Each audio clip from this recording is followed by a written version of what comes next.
What we need is housing for the poor, housing for the working class. If you can't get help, I can help you move out for free. I'll personally come down and help you move out. Again, all we want is housing for the poor, housing that we can afford. Again, this is much bigger than just opening up a gallery in downtown in Boyle Heights. It's not that easy. This is affecting the whole community, and as a community, we're going to stand together. And as a community solidarity, we will defeat you guys, one way or the other.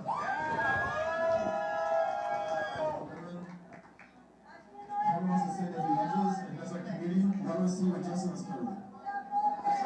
Everyone wants to say that there's a community who wants to be a part of us.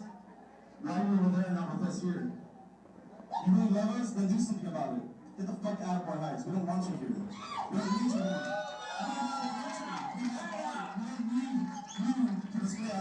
We have the walls. We have our lives with us art. We need to get that understand. Like, we do not want you. There's nothing you can say that's going to change our mind. There's nothing you can do, to tell you the truth, to change our mind. Get out. Leave. And then come back. No one is an innocent actor in the fine art of gentrification. No one is an innocent actor in the fine art of gentrification. No one is an innocent actor in the fine art of gentrification. All of you here, I've heard you. Look at them. This is part of the performance. This is performance, sorry, one of you just fucking whispered. This is not performance. This is our neighborhood. This is our reality. This is our survival.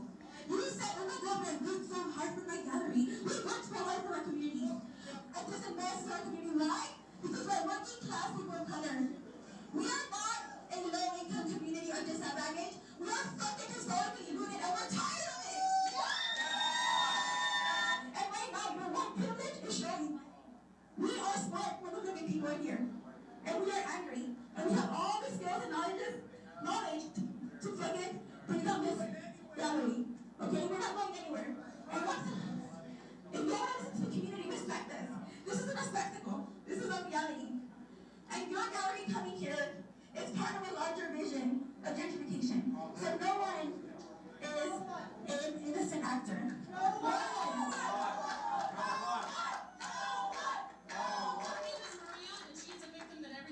Everything that's been happening around here.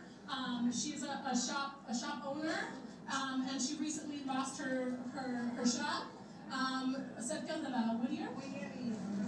Cerca de la Whittier.